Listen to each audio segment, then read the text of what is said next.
আপনাদের কে আসতে বলছে? ওই আমগো এলাকার ওই লোক আর কি আছে হেরা বলে ওইটা কোন এলাকা? এটা হাজিপাড়া এই ধর্মগঞ্জে আছে না ধর্মগঞ্জে এই টিকিটটা দিছে তাই তো? এই টিকিটটা কি করতে বলছে? ওই যে শাহবাগ গিয়ে টিকিট দেয় ওই জায়গায় পৌঁছাই দিই। কোন জায়গায়? এনেই বলে শাহবাগ কার কাছে পৌঁছে দিবে? আমগো লোক আর আইস ওই দেশের আর কি কি করেন দি না রিং দেন একটা রিং দিলে তো পাওয়া যায়। আমাদের কাছে স্লিপ আছে ভাই, এই যে স্লিপ আমাদেরকে আসতে বলছে, আমরা আসছি। আমরা তো আর না যাই না আসি। আমাদেরকে বলছে এইখানে আসতে, আসলে এখানে লেখা আছে ডিটেলস, এখানে ডিটেলস লেখা আছে। আমাদেরকে বাসায় গেছিল, আমাদের এর বিনিময়ে কি টাকা দিয়েছে, অর্থ দিয়েছে? বলছিল দিবে আর কি। কত টাকার কথা বলছে? এখানে 1 লাখ টাকা উল্লেখ করা আছে। এখন ওনারা বলছিল আর কি দিবে। এখন এটা আমি বিশ্বাস করি না। আমি আমার ফ্যামিলিকে বলছিলাম যে এখানে যাওয়া উচিত না, এটা হয়তো বা ওনারা ওনাদের কোনো ইয়ার সাথে আন্দোলন করতেছে মানুষ দিয়া।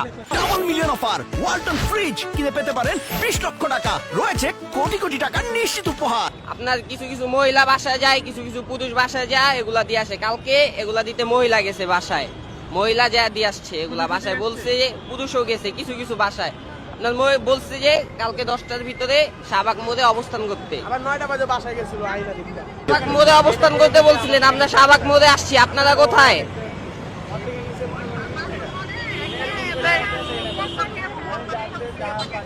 জি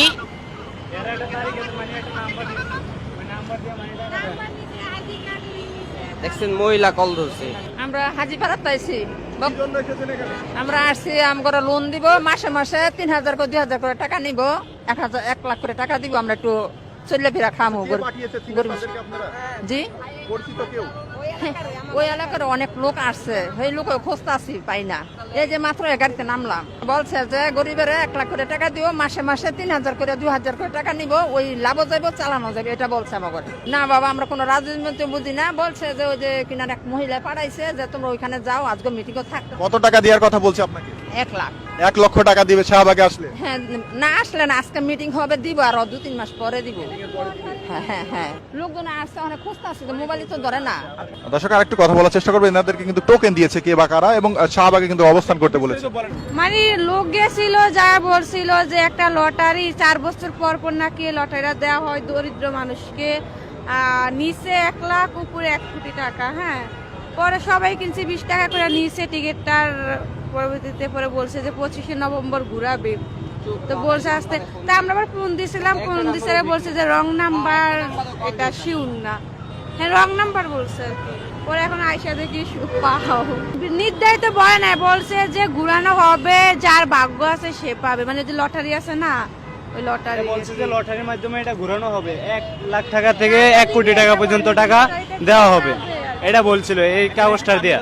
এই যে এই নাম্বারে বলছে যে আপনার 21 তারিখে কিংবা 22 তারিখে কল দেওয়া শিওর হইতে। পঞ্চপুরি যাবো, বাজদা জামগা জাম নাই, সামনে যাবো। আচ্ছা, এখানে যে এসেছেন আপনারা, মানে তাদের কথা আপনারা চলে আসলেন হুট করে? না না, হুটকে না, আজকে অনেক দিন ধরে এটা কইছে আজকে মিটিং করবো, আজকে তার টাকা দিব না, বুঝেন নাই? আজকে একটা মিটিং করে সবার কাছে সিদ্ধান্ত করবো, কইছে জানুয়ারিতে লোন দিব। মানে এলাকার মানুষ করছে, মনে করেন এটা তারা আমরা নিজেরা কই না, এলাকার মানুষ তো চিনি। হেরে গিয়ে ধর্ম হয় যে কইরা দিচ্ছে আমাকে কাজ, হেরে গিয়ে ধর্ম তো হয়। আপনারা চিনেন তাদেরকে? হ্যাঁ, আমার বাড়ির পাশে একজন একটা সিদ্ধান্ত নিছে, এরা গিয়া ধর্ম গাড়ি বেড়াচ্ছে, আমি করতে গিয়া অনেক যাইয়া ঝগড়া করমু লাগে। হ্যাঁ, এরকম করে